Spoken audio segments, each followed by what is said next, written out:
राज्यातील 29 महापालिका निवडणुकीसाठी मतदान होण्यास अवघे 12 दिवस शिल्लक आहेत आणि निकाल जाहीर व्हायला 13 दिवस बाकी आहेत। मात्र या निवडणुकांआधीच राज्यभरातून 67 उमेदवारांची नगरसेवकपदी बिनविरोध निवड झाली आहे। निवडणुका बिनविरोध करण्यात भाजपने आघाडी घेतली असून आतापर्यंत भाजपचे 44 उमेदवार बिनविरोध विजयी झालेत। त्यापाठोपाठ निवडणुका बिनविरोध करण्यात शिंदेंच्या शिवसेनेनं दुसरा क्रमांक पटकावलाय।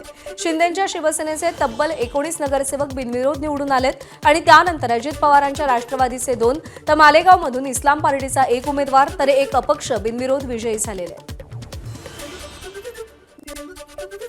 ठाण्यामध्ये 7 उमेदवारांची बिनविरोध निवड झाली आहे। हे 7 उमेदवार बिनविरोध विजयी कसे झाले या संदर्भात मनसेचे नेते अविनाश जाधव आणि राजन विचारे चौकशीची मागणी करणार आहेत। या संदर्भात ते ठाकरेंचीही भेट घेणार आहेत। इतर पक्षाच्या उमेदवारांना पैशांची ऑफर देण्यात आली तर काहींना धमकावण्यात आलं असे आरोप अविनाश जाधव यांनी केलेत। भाजप आणि शिंदेंच्या शिवसेनेवर आरोप करत काल अविनाश जाधव यांनी ठिय्या आंदोलन केलं।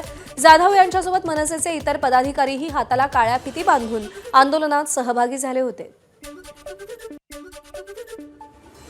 इथल्या स्थानिकांचा तो अधिकार आहे, निवडणुकीत मतदान करून स्वतःचा कॅन्डिडेट निवडायचा, तो अधिकाराची हत्या झालेली आहे। तर तिथे पुन्हा फेर निवडणूक व्हावी ही आमची मागणी आहे आणि मला असं वाटतं की ती जर झाली नाही तर आमचा ऑलरेडी निवडणूक आयोगावर आमचा विश्वासच नाही आहे, पण तो अजून संपून जाईल। किमान बाबासाहेबांनी आम्हाला जो संविधानात अधिकार दिला त्याचा निवडणूक मतदान करायचा तर अधिकार द्या, की तो पण तुम्ही आता मारायला सुरू केलात। सो ज्या वेळेला 14-14, 15-15 लोक बिनविरोध निवडून यायला सुरू होतात ना, त्यावेळेला समजून जायचं की आपली लोकशाही मरत चाललेली आहे। पनवेल महानगरपालिकेत भाजपच्या प्रभाग क्रमांक 18 क मधील महिला उमेदवार स्नेहा शेंडे यांनी माघार घेतल्यानं अपक्ष उमेदवार बिनविरोध निवडून आलाय। यामुळे भाजपला मोठा धक्का बसलाय। भाजप विधान परिषद आमदार विक्रांत पाटील यांची बहीण अपक्ष उमेदवार स्नेहल ढमाले पाटील यांची बिनविरोध म्हणून निवड झाल्यानं आश्चर्य व्यक्त होत आहे। मुख्यमंत्री देवेंद्र फडणवीस यांनी आमदार खासदार यांच्या नातेवाईकांना महापालिकेत उमेदवारी घेण्यास विरोध केला होता आणि यानंतरही आमदार विक्रांत पाटील यांनी बहिणीला अपक्ष उभं करून थेट भाजपच्याच उमेदवाराला माघार घ्यायला लावल्यानं भाजपत नाराजी पसरली आहे। आमदार विक्रांत पाटील यांच्या विरोधात वरिष्ठांकडे तक्रार करण्यात येणार असल्याचं भाजपचे आमदार महेश बालदी यांनी सांगितलेलं आहे। महाराष्ट्रात कुठे झालं नसेल असं पनवेलला झालं। भारतीय जनता पक्षाच्या एका उमेदवाराने विड्रॉ केलं। मला जिल्हाध्यक्ष किंवा निवडणुकीच्या कुठल्याही उमेदवाराला माहिती नसताना याची कारण मीमांसा आम्ही करतोय।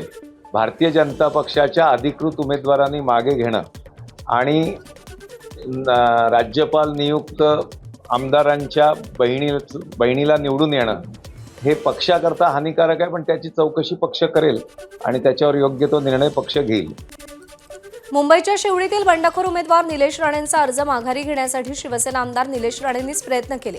शिवडीतील प्रभाग क्रमांक 202 मधून उमेदवार निलेश राणेंनी अर्ज दाखल करत बंडखोरी केली होती। दरम्यान शिवडी आणि वरळी मतदारसंघाची निलेश राणेंवरती विशेष जबाबदारी देण्यात आली आहे। शिवडीतील वॉर्ड क्रमांक 202 मध्ये बंडखोरी करणाऱ्या उमेदवाराशी निलेश राणेंनी संपर्क साधला आणि त्यानंतर उमेदवारानं आपला अर्ज मागे घेतलाय।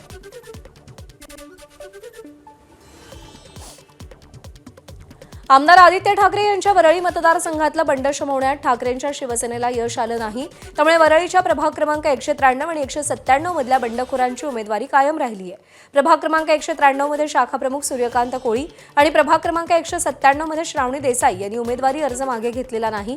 वरळीच्या प्रभाग क्रमांक 196 मध्ये सुद्धा ठाकरेंच्या शिवसेनेच्या बंडखोर संगीता जगताप यांनी अपक्ष उमेदवारी कायम ठेवली आहे। शिवडीच्या प्रभाग क्रमांक 202 मध्ये माजी महापौर श्रद्धा जाधव यांच्या विरोधात शाखाप्रमुख विजय इंदुलकर यांनी उमेदवारी अर्ज मागे घेतलेला नाही। करीरोड आणि आसपासच्या प्रभाग क्रमांक 203 मध्ये ठाकरेंच्या सेनेच्या दिव्या बडवे यांनी उमेदवारी अर्ज मागे घेतलेला नाही।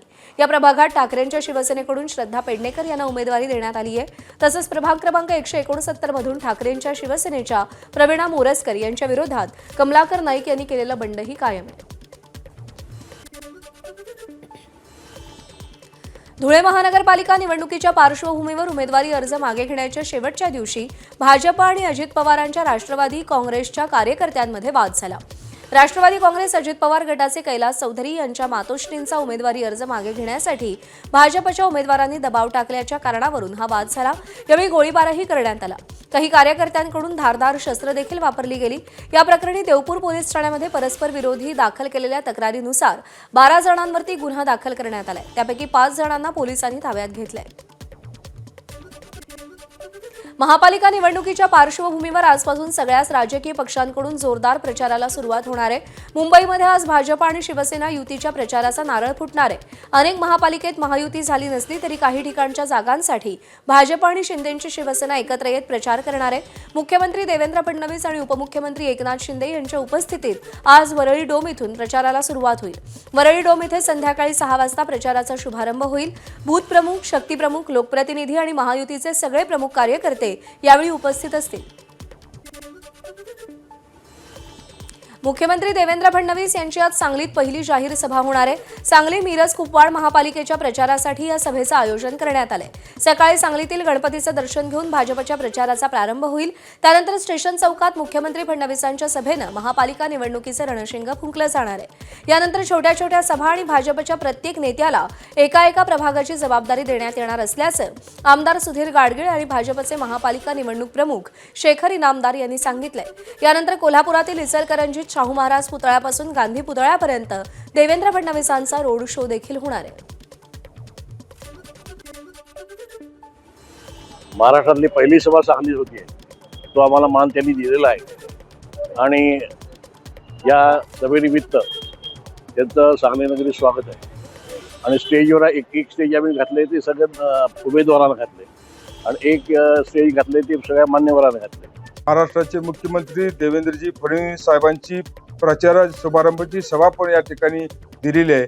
आम्ही भाग्यवान आहोत की महाराष्ट्रातील पहिली सभा सांगली महापालिकेसाठी मिळालेली आहे आणि आमचे सर्व कार्यकर्ते आमचं चिन्ह फिक्स असल्यामुळं कालपासूनच प्रचाराला लागलेले आहे. कारण 11 वाजता गणरायाचं दर्शन घेऊन आम्ही सभेच्या ठिकाणी येणार आहोत आणि त्या सभेपासूनच आम्ही प्रचाराला शुभारंभ करतो.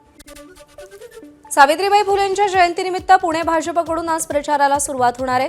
भाजपचे प्रदेशाध्यक्ष रवींद्र चव्हाण, केंद्रीय राज्यमंत्री खासदार मुरलीधर मोहोळ, मंत्री चंद्रकांत पाटलांच्या उपस्थितीमध्ये प्रचाराचा शुभारंभ होणार आहे. पुणे महापालिका निवडणुकीत भाजप स्वबळावर निवडणुका लढतीये तर शिंदेंनी देखील आपल्या शिलेदारांना मैदानात उतरवलंय. तिकडे दोन्ही राष्ट्रवादी पुण्यात एकत्र आल्यात. विरोधी पक्षाच्या नेत्यांनीही चांगलीच कंबर कसल्यानं आता प्रचाराचा जोर वाढणार आहे. भाजपचे प्रदेशाध्यक्ष रवींद्र चव्हाण आज पश्चिम महाराष्ट्राच्या दौऱ्यावर आहेत. पुणे पिंपरी चिंचवडमध्ये रवींद्र चव्हाणांच्या उपस्थितीमध्ये प्रचाराचा शुभारंभ होईल. सकाळी 10:30 वाजता त्यांची पत्रकार परिषद होईल, ज्यामध्ये निवडणुकीसंदर्भातल्या महत्त्वाच्या मुद्द्यांवरती चर्चा होईल. त्यानंतर दुपारी 12 वाजता पिंपरी चिंचवडमध्ये रवींद्र चव्हाणांच्या उपस्थितीत भक्तिशक्ती प्रचाराचा शुभारंभ होईल आणि त्यानंतर आज दुपारी 4 वाजता रवींद्र चव्हाण कोल्हापूरमध्ये दाखल होतील. अंबाबाईचं दर्शन घेतील आणि मिरजकर तिकटी इथे रवींद्र चव्हाणांची सभा होईल. उमेदवारांच्या माघारीनंतर आता खऱ्या अर्थानं महापालिका निवडणुकीच्या प्रचाराची रंगत वाढणार आहे आणि याचा राजकीय संग्रामाचा आखाडा अकोल्यामध्ये रंगतोय. प्रचाराच्या पहिल्याच सुपर संडेला अकोल्यामध्ये 4 जानेवारीला मुख्यमंत्री देवेंद्र फडणवीस आणि MIM प्रमुख बॅरिस्टर खासदार असदुद्दीन ओवैसी यांच्या प्रचार सभा होणार आहेत. अकोल्यात भाजप आणि अजित पवारांची राष्ट्रवादी एकत्र लढतायत. या दोन्ही पक्षांच्या 80 उमेदवारांच्या प्रचारासाठी देवेंद्र फडणवीस अकोल्यामध्ये येत आहेत. 4 जानेवारीला सकाळी 10 वाजता अकोला क्रिकेट क्लब मैदानावरती त्यांची सभा होणार आहे. तर दुसरीकडे शहरातील गडंकी भागातील पोलीस प्रशिक्षण केंद्राजवळच्या जुल्फिकार अली मैदानावरती संध्याकाळी 7 वाजता ओवैसींची सभा होणार आहे. अकोल्यात मुस्लिम मतदार मोठ्या संख्येनं असल्यामुळे ओवैसींच्या सभेचा नेमका या मतपेढीवरती काय परिणाम होतो हे पाहणं उत्सुक्याचं असणार आहे.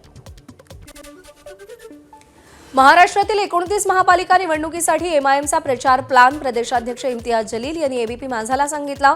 3 जानेवारी ते 13 जानेवारी दरम्यान अकबरुद्दीन ओवैसी आणि असदुद्दीन ओवैसी महाराष्ट्र पिंजून काढणार आहेत. त्यात गोवंडी, भिवंडी, मुंब्रा, मुंबई, अमरावती, अकोला, धुळे, जालना, नांदेड, सोलापूर आणि छत्रपती संभाजीनगर यांचा समावेश आहे. असदुद्दीन ओवैसी आज गोवंडीमध्ये प्रचाराचा शुभारंभ करतील. हैदराबाद आणि बिहारमधील आमदारही प्रचाराच्या मैदानामध्ये उतरणार आहेत. तर उत्तर प्रदेशातील आमदारांसह 40 जणांची टीम मुंबईवरती लक्ष केंद्रित करणार असल्याची माहिती इम्तियाज जलील यांनी दिलेली आहे.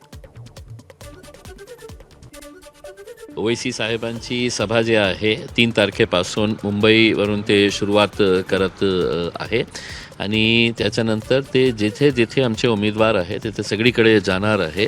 3 तारखेपासून ते 13 तारखेपर्यंत ते महाराष्ट्रामध्येच राहणार आहे आणि जे लहान भाऊ आहे अकबरुद्दीन ओवैसी तेही महाराष्ट्रामध्ये येणार आहे आणि त्यांचीही सभा होणार आहे. कुठे कुठे सगळीकडे. ABP माझा, उघडा डोळे बघा नीट.